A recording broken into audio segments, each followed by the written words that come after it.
people want authenticity. Like, people want content that feels real and authentic to who you are, and people are getting very savvy at understanding that at this point. One of the things I think about a lot is, why is Joe Rogan so successful? And I think why Joe Rogan works is that he's genuinely curious, and he's willing to just dispense of 3 hours to learn something about people.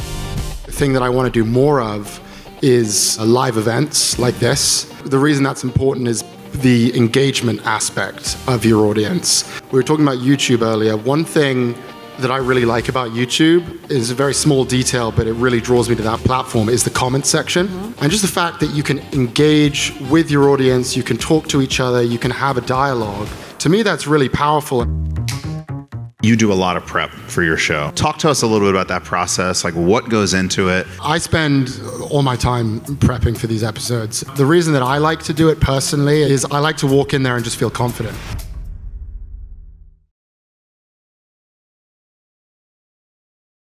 Good to see you both. Good to see you. Thank you for having us. Yeah, I mean, thanks to Haymaker for hosting us all.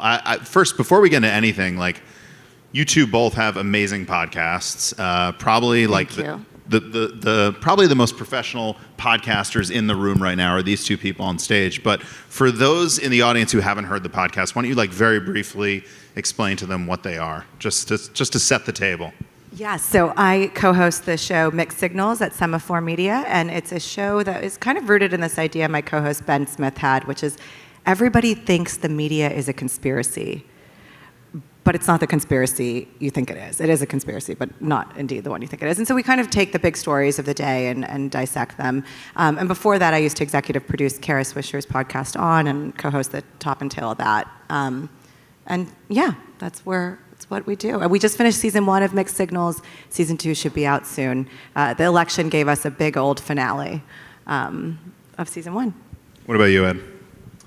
Hi, I'm Ed. I'm the co-host of the Prof G Markets podcast, which I co-host with Scott Galloway. So I've been working with Scott Galloway for about 2.5 years. We do the Prof G Markets podcast. Scott has a lot of other podcasts, which I help him on. But my main focus is markets, and we talk about markets. We talk about business news, and that's the long and short of it.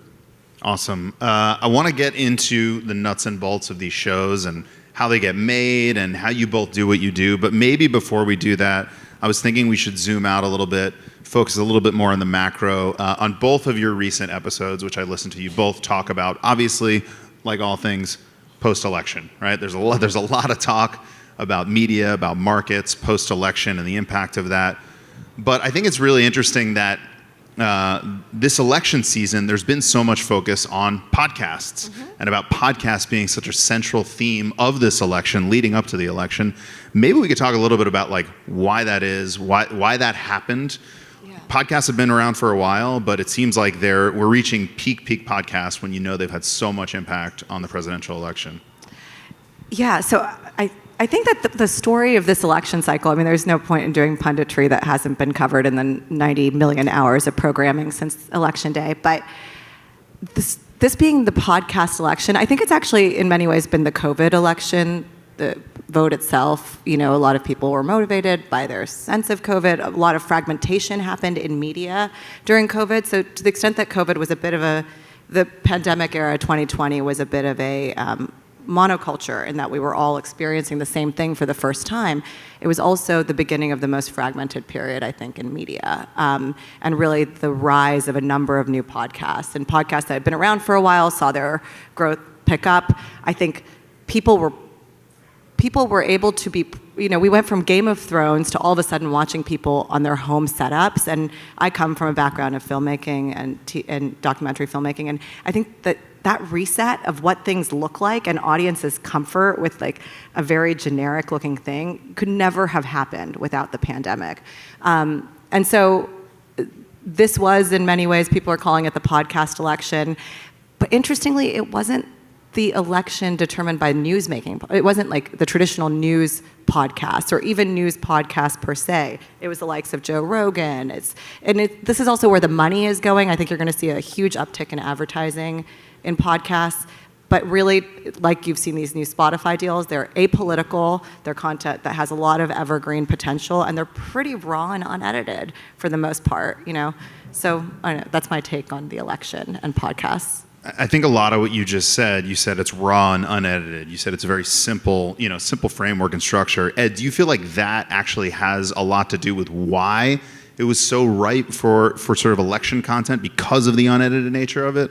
100%. Yeah, I mean, I look at what's happened in our reaction, calling it the podcast election now.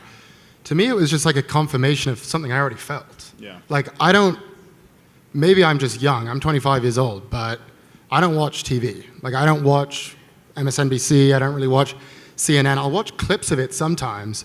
So the idea that this was like such a massive part of politics to me was confusing from the get-go. And it feels like what's kind of happened is it was proven to us in the numbers, what is really happening right now. I'd be interested to know who in this audience, what your sort of media diet consists of. I would assume that it's probably just in terms of pure volume, you're probably consuming more podcast content than you are TV, is what I would assume. But the thing that just sort of I find fascinating is the fact that the Harris campaign spent $350 million on TV ads, and they only spent $30 million on social media advertising.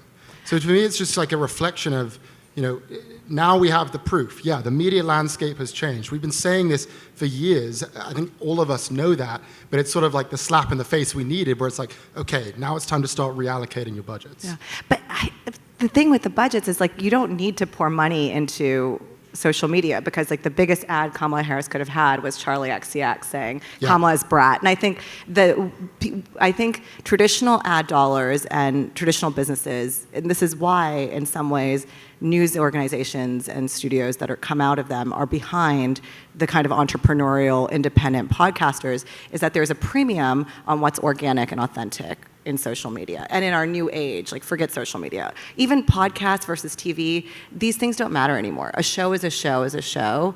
And the growth in podcasting is happening in Spotify for listening, but in YouTube, really, that's where it's taking off.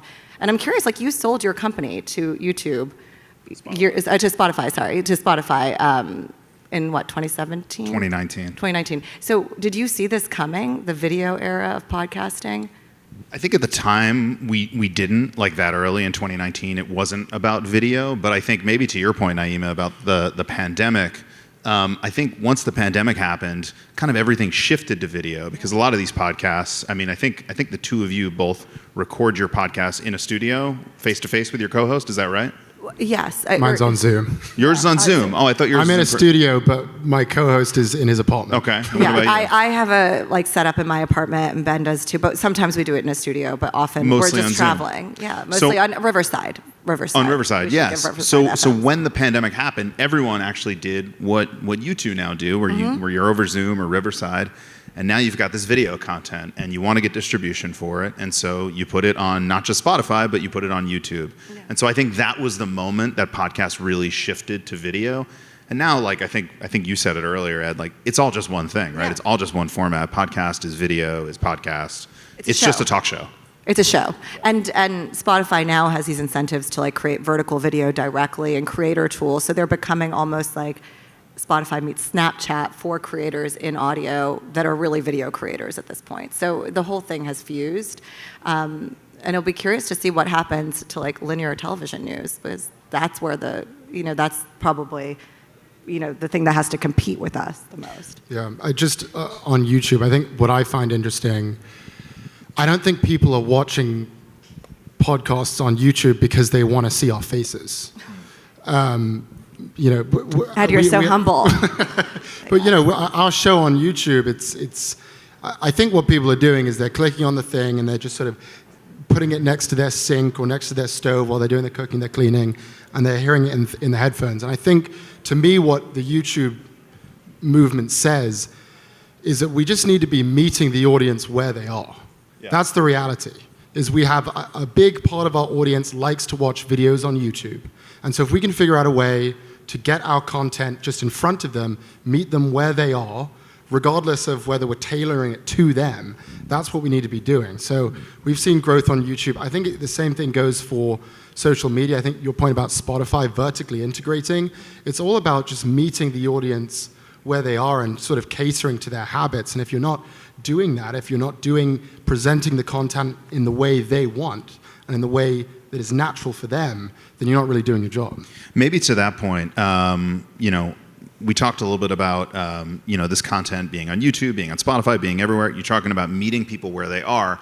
How much do the two of you try to focus your content on the format and on the destination? For example, a lot of this stuff will end up on TikTok. Like when you're doing your prep, Ed, are you thinking like, oh, this is going to be a great bit between Scott and me that's going to end up on TikTok, right? Or in your podcast, are you thinking about like, oh, this will play really well on Twitter? Or are you not thinking about that at all? I used to think about it more as an executive producer than I do as a host. Honestly, I think the truth is there's very little conversion from social media to actual listening.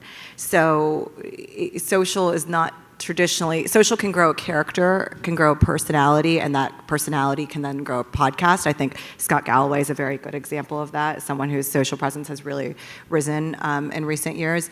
But I know a lot of people who have podcasts where they have clips on social media that the reels get millions of views, they get hundreds of thousands of likes, but only 4,000 people are listening to their whole podcast. But maybe the social engagement's even more valuable? In some ways it is, because I think that brands and advertisers are compelled by that social following, even though their advertising will not appear there. It will appear on the long form thing that only 4,000 people will listen to. So I think one of the reasons why podcasts have been able to grow so well is that there hasn't been this precision of like Nielsen in podcasting. And so there was a lot of loose money running around in the business for a long time. And I think and even now, even with affiliate codes and referral codes, it's still very imprecise. And I think there's a great business to be built. Maybe you'll build it and sell it again to Spotify. I think Spotify's working on that. The advertising component, the real cost metrics, and when that happens, I think you'll see some cleaning out of podcasting. But now again, after the podcast election, I think money will flow to it. I just don't know that it will have the same ROI. Yeah.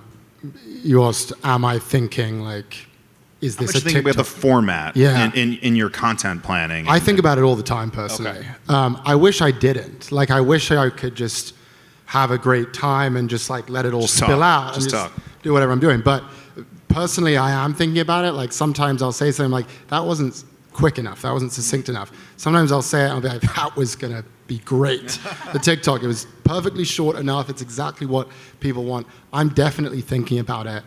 And I think that's kind of a problem that you have to run into as a content creator, because the other part of this that I'm sure a lot of the other panelists have been talking about is people want authenticity. Yeah. Like people want content that feels real and authentic to who you are, and people are getting very savvy at understanding that at this point.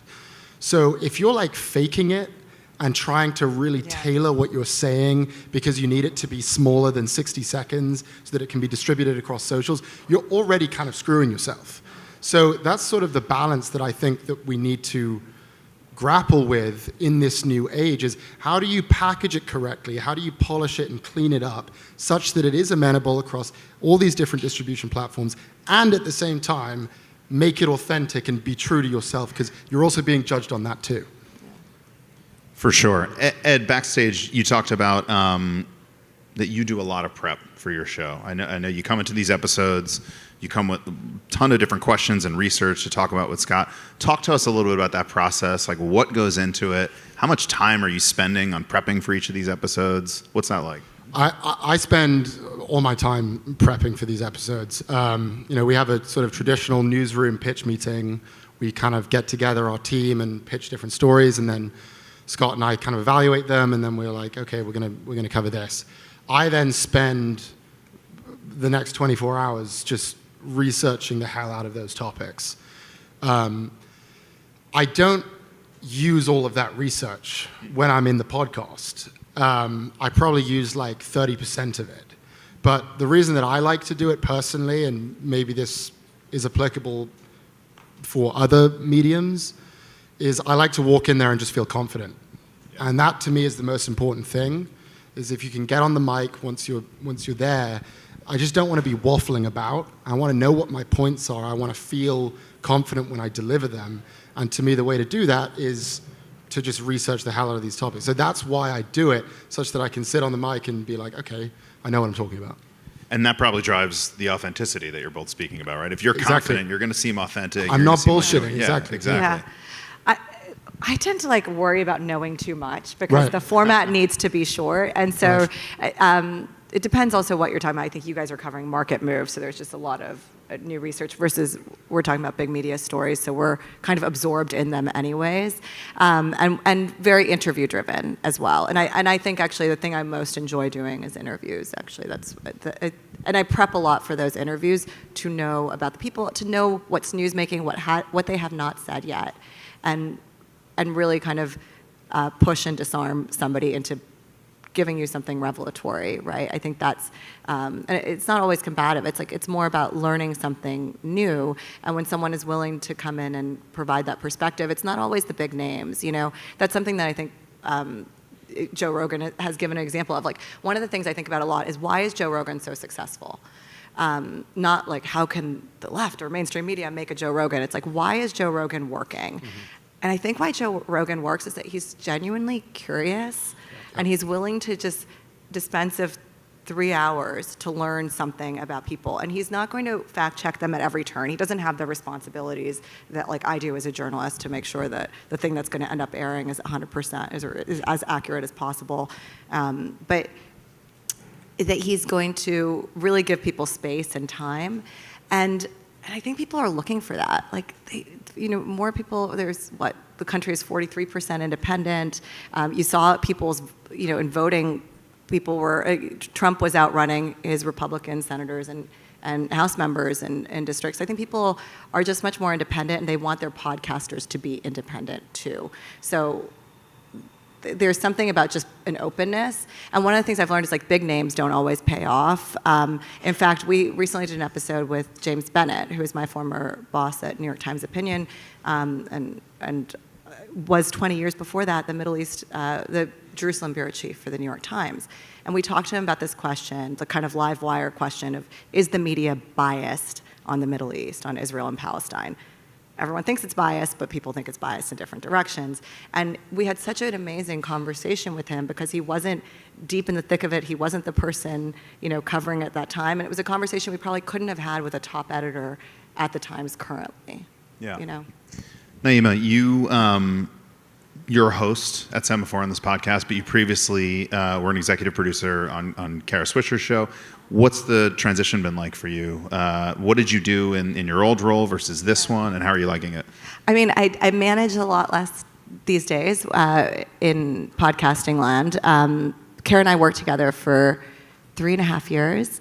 And I ran Sway at the New York Times, where I was previously a video journalist prior to that. And so I transitioned to podcasting in kind of spring of 2020 because I realized that it was going to be hard for me to film television or movies anymore for a little while. I started off like prepping, and I found Kara and I had, in some ways, a similar voice or a similar kind of direct style and disarming style. So I found it easy to write for her.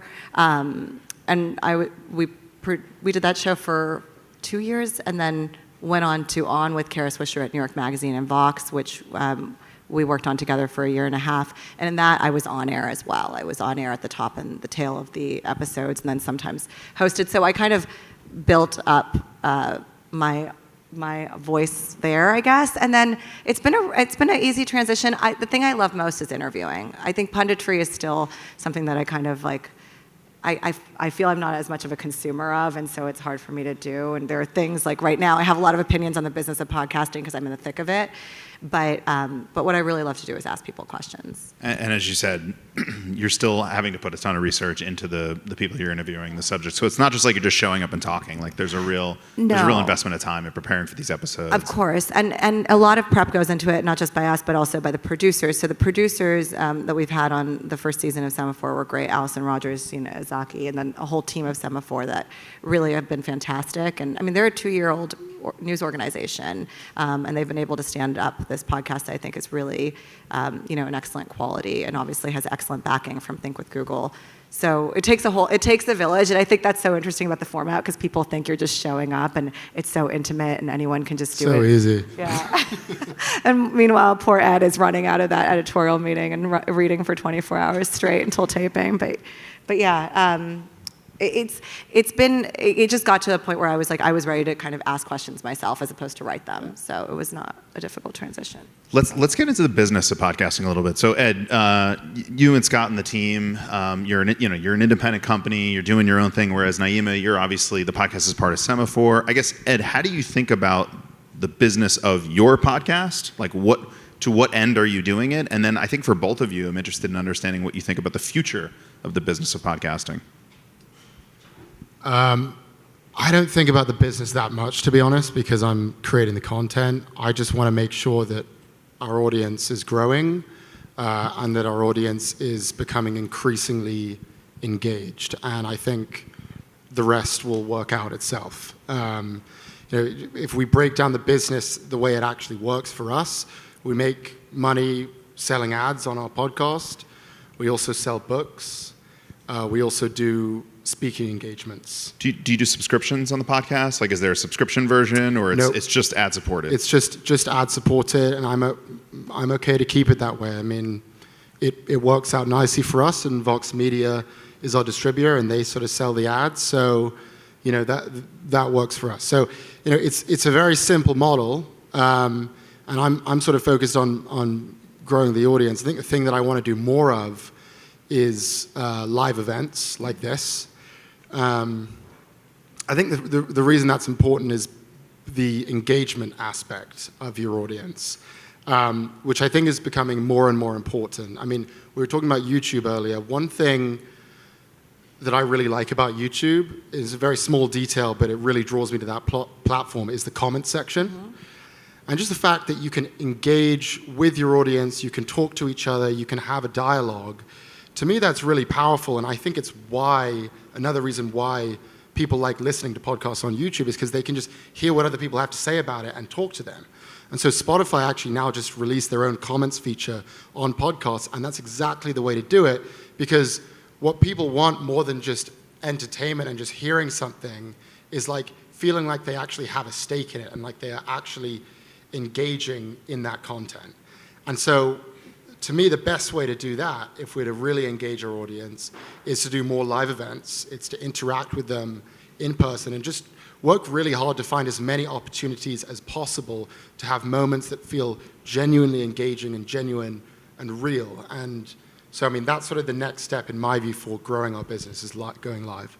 Awesome. And Nayeema, for your show, is it really meant to drive Semafor subscriptions, or is it also its own business through advertising? How do you think about it? I mean, I'm not deeply involved in the business side of this podcast because I'm not producing it and I'm not staff at Semafor. But I think the way I think about podcasts in general is there's one end, which is trying to go mass, and that's what I think what Ed's talking about, is trying to grow your base as much as possible, trying to build different categories of audience, including the crawl over glass audience who would be your Patreon subscribers, would buy your t-shirts, would come to your live events, et cetera. And that's like the mass podcast. I think one of the things I was excited about in this podcast at Semafor is the influence of Ben Smith's media newsletter and his media column when we were colleagues at the New York Times. And I think he had an ability to kind of grab at the live wire of the conversation and help shape the conversation. And that's more of a kind of chattering class effect, right? And what I'm most interested in is actually, how do you build a podcast where people are not actually taking away what to think, which has been the modality of programming of the last few years, but how do you build a podcast that opens the aperture for conversation, that helps people think about things they haven't thought, helps them maybe, if they're, to the extent they're going to engage with people they disagree with. And one of the things I do outside of Semafor is I moderate a show called Open to Debate, which used to be called Intelligence Squared. It runs on NPR and has millions of listeners across all of the affiliate NPR stations. And that is really a debate program. And I think that's what we just need more of. And that's kind of journalistically, editorially, what I'm most interested in chasing. Do you think culturally that's happening? We began this conversation saying that podcasts influence the election more than ever before. Like, are podcasts actually now telling people how to think? I think there's a lot of times that I will hear from people who would have listened to our episode with Walter Isaacson saying, "Oh my gosh, that book was so biased." And I said, "Did you read it? Did you read that?" No, but I heard you and Kara, and you seemed to think it was, and she seemed to think it was real. And I just thought, well, you should read the book. You know, I'm not saying everyone needs to read every book, but I do think that what we don't want is for podcasts to become shortcuts for people's thinking. We don't want to program people. And I think the actual success, the relative success of, like, obviously The Daily is a behemoth in the news world. Vox Explained, I think, is also a very big news podcast. But the behemoth of, like, Smartless, Conan Needs a Friend, Joe Rogan, you know, Armchair Expert. These are people who are independent people, seen, and they have huge followings, they're celebrity culture themselves, but they're not necessarily telling you what to think until Joe Rogan this election did tell you what to think. But for a long time, he was kind of, you know, apolitical. That'll come back to bite him, though, because that was the whole premise, is that he didn't do that. I mean, you're exactly right. And he really messed up by saying, this is what you should be thinking now. I think it's going to really damage him. I'm really curious to see where it goes for his audience. But it was definitely a risk for him, I think. Well, this has been fascinating. Thank you both so much. I learned a ton. I'm sure everyone here did as well. Thank you, guys. Thank you Thanks, so everyone. much.